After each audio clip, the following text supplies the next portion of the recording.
চিকিৎসক সহ জনবল সংকটের স্বাস্থ্যসেবা ব্যাহত হচ্ছে সুনামগঞ্জের বিশ্বম্ভরপুর উপজেলা স্বাস্থ্য কমপ্লেক্সের। ফলে চরম দুর্ভোগে হাওড়া এলাকার প্রায় 2 লক্ষাধিক মানুষ। প্রান্তিক এলাকার মানুষের চিকিৎসা সেবা নিশ্চিতে দ্রুত পদক্ষেপ নেওয়ার দাবি হাওড়পাড়ার মানুষের। সুনামগঞ্জ প্রতিনিধি সেলিম আহমদ তালুকদারের পাঠানো রিপোর্ট জানাচ্ছেন সোহেল আহমদ। হাওর-বাওর বেষ্টিত সীমান্তবর্তী বিশ্বম্ভরপুর উপজেলার 5টি ইউনিয়নে 1,70,000 মানুষের বসবাস। এসব মানুষের স্বাস্থ্যসেবার একমাত্র অবলম্বন বিশ্বম্ভরপুর উপজেলা স্বাস্থ্য কমপ্লেক্স।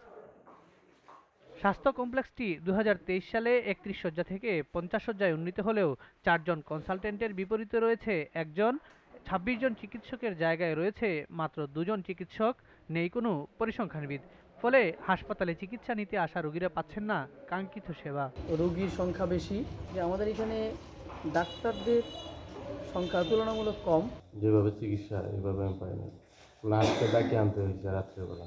জনবল সংকটের কারণে মানসম্পন্ন চিকিৎসা নিশ্চিত করা যাচ্ছে না বলে জানালেন উপজেলা স্বাস্থ্য ও পরিবার পরিকল্পনা কর্মকর্তা। এবং 31 শয্যার 11 জন জনবল আমাদের এখানে নাই।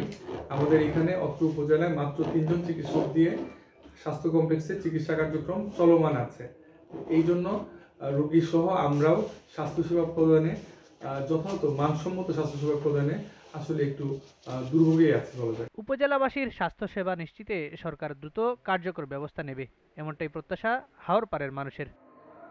Sohel Ahmed, GTV news.